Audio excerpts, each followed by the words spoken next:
اونچا تو تیرے قد سے کوئی قد ہی نہیں ہے، دنیا میں تیرے جد سا کوئی جد ہی نہیں ہے، ویسے تو معین ہے سمندر کی حدیں بھی، ویسے تو معین ہے سمندر کی حدیں بھی، شبیر تیرے صبر کی سرحد ہی نہیں ہے۔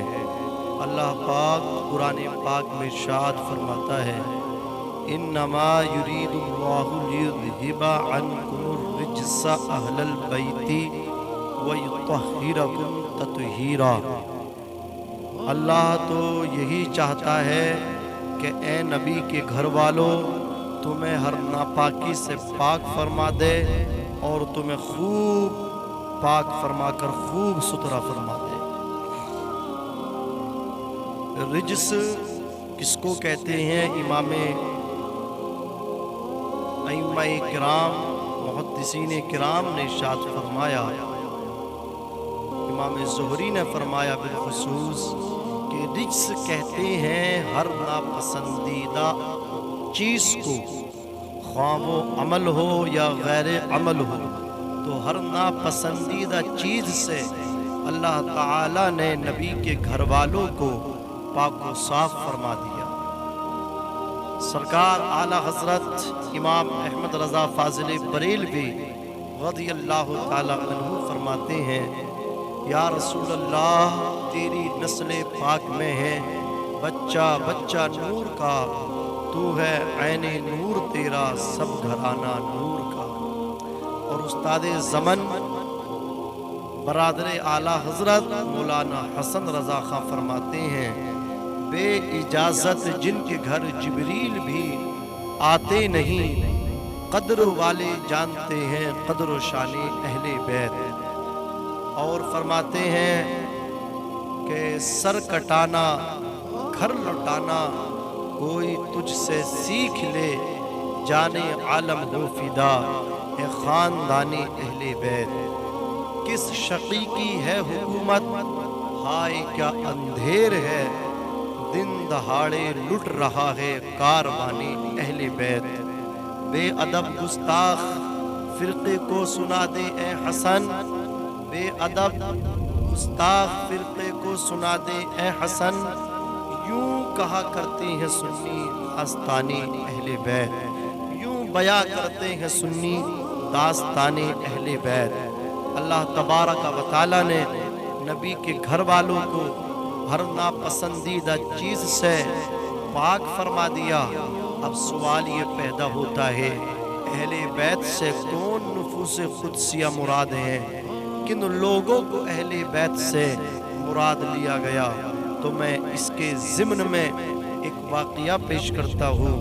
حضرت عبداللہ ابن عباس رضی اللہ تبارک و تعالی عنہما ارشاد فرماتے ہیں کہ نجران کے عیسائی سرکار دو عالم صلی اللہ علیہ وسلم کی پاس مدینہ المنورہ آئے اور ان لوگوں نے حضرت عیسیٰ علیہ السلام کے بارے میں سرکار سے ڈیبیٹ کیا، سرکار سے مناظرہ کیا، سرکار سے بحث و مباحثہ ہوا، لیکن اللہ کے رسول صلی اللہ علیہ وسلم نے اپنے دلائل اور شواہد سے حق کو آفتاب کی روشنی سے زیادہ نجران کے عیسائیوں پر ظاہر فرما دیا۔ لیکن اگر غفلت کی پٹی آنکھوں سے بندھی ہو تو پھر وہ تقریر کچھ اثر نہیں کرتی، وہ بیان اثر نہیں کرتا۔ ایسا ہی کچھ نجران کے عیسائیوں کے ساتھ ہوا۔ عزیزان ملت نجران کے عیسائیوں نے سرکار سے کہا کہ آپ حضرت عیسیٰ کے بارے میں کیا خیال رکھتے ہیں، کیسا نظریہ رکھتے ہیں؟ اللہ کے رسول صلی اللہ علیہ وسلم نے ارشاد فرمایا حضرت عیسیٰ یہ اللہ کے بندے ہیں، حضرت عیسیٰ یہ اللہ کے رسول ہیں، یہ اللہ کے کلمہ ہیں جو کنواری بطول مریم کی طرف القا کیے گئے تھے۔ نجران کے عیسائیوں نے کہا اے محمد آپ کیسی بات کرتے ہیں؟ کیا کوئی شخص بن باپ کے پیدا ہوا ہے؟ کیا کوئی شخص بن باپ کے دنیا میں آیا ہے؟ حضرت پیارے آقا صلی اللہ علیہ وسلم نے جب ان کا نظریہ حضرت عیسیٰ کے تعلق سے یہ دیکھا تو سرکار نے فرمایا تمہیں تعجب ہوتا ہے حضرت عیسیٰ پر کہ وہ بن باپ کے کیسے ہو گئے؟ اب ذرا مجھے بتاؤ حضرت آدم علیہ السلام کے بارے میں تمہارا کیا خیال ہے؟ تمہارا کیا نظریہ ہے؟ کیا وہ اللہ کے بندے ہیں؟ سب نے کہا وہ اللہ کے بندے ہیں۔ تو پیارے آقا نے فرمایا حضرت آدم علیہ السلام کو اللہ کا بندہ مانتے ہو، اور حد تو یہ ہے وہ تو بن باپ کے نہیں بلکہ بن ماں باپ کے، نہ ان کے باپ ہیں نہ ان کی ماں ہیں۔ جب تم نے حضرت آدم کو بن ماں باپ کے اللہ کا بندہ مان لیا تو حضرت عیسیٰ کو بن باپ کے ماننے میں اللہ کا بندہ تمہیں پریشانی کیا ہے؟ تمہیں تعجب کیا ہوتا ہے؟ عزیزان ملت اسلامیہ، پھر سرکار نے سورہ اخلاص تلاوت فرمائی، قل هو اللہ احد، اے نبی فرما دیجئے اللہ ایک ہے، اللہ الصمد، اللہ بے نیاز ہے، لم یلد ولم یولد، لم یلد اللہ کو کسی نے پیدا نہیں کیا، ولم یولد اور نہ اس کا کوئی بیٹا ہے، وَلَمْ يَكُنْ لَهُ كُفُوًا أَحَدٌ اور اللہ کا نہ کوئی ہمسر ہے نہ کوئی اس کی بیوی ہے۔ یہاں پر میں ایک اور وضاحت کرتا چلوں، حضرات بیوی جو ہوتی ہے وہ شوہر کی جنس سے ہوتی ہے، مطلب یہ ہے شیر کی بیوی شیرنی ہوتی ہے، انسان کی بیوی انسان ہی ہوگی، بشر کی بیوی بشر ہی ہوگی۔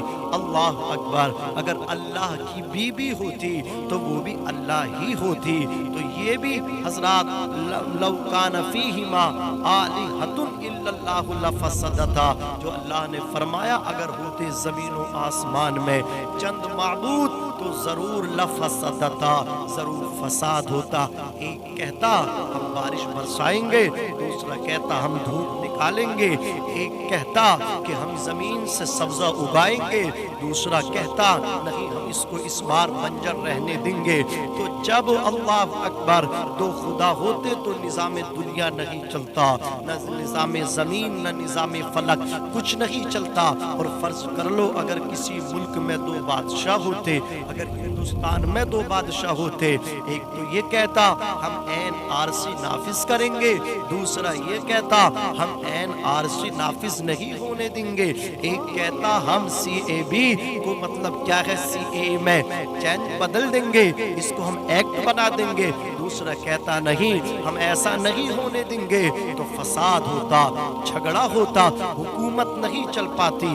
اللہ اکبر، جب اتنا چھوٹا سا ملک دو بادشاہ سے نہیں چل سکتا، جھگڑا ہوگا تو اتنا بڑا آسمان، اتنی بڑی زمین اور یہ نظام قدرت اللہ اکبر کیسے چلتا؟ پتہ یہ چلا دنیا کو بنانے والا، آسمان کو بنانے والا خدا بھی ایک ہے۔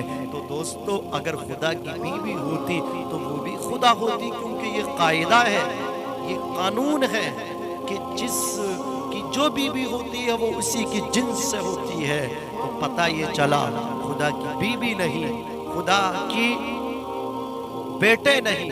اور یہاں پہ ایک بات کی اور وضاحت کر دوں، ایک بات کو اور بیان کر دوں عزیزان ملت اسلامیہ، سرکار دو عالم صلی اللہ تعالیٰ علیہ وسلم نے ارشاد فرمایا حضرت آدم تو بن ماں باپ کے، ان کو تم نے خدا کا بیٹا مان لیا، لیکن حیرت ہے تمہاری عقل پر کہ تم حضرت عیسیٰ کو اللہ کا بیٹا مانتے ہو، حضرت مریم قواری بطول مریم کو اللہ کی بیوی مانتے ہو۔ عزیزان ملت اسلامیہ، دندان شکل مصطفیٰ جان رحمت نے جواب عنایت فرمایا، اب لیکن اس کے باوجود بھی وہ اپنی ضد پر اڑے رہے، ہٹ دھرمی سے کام لینے لگے۔ نبی نے آفتاب کی روشنی سے زیادہ ان پر جواب کو حق کو ظاہر فرما دیا اپنے جواب کے ذریعے، لیکن غفلت کی پٹی ان کی آنکھوں سے بندھی تھی۔ اللہ تبارک و تعالیٰ نے فرمایا اے محبوبی ایسے نہیں ماننے والے، آپ ان سے مباہلہ فرمائیں۔ مباہلہ کہتے ہیں کہ آبادی سے نکل کر کے جنگل میں جا کر کے فریقین میں سے ہر ایک دوسرے کے لیے بد دعا کرے، جو تباہ ہو جائے وہ حق پر نہیں، جو بچ جائے وہ حق پر ہے۔ سرکار نے فرمایا آؤ مباہلہ۔ عیسائیوں نے کہا 3 دن کا ٹائم دیجئے،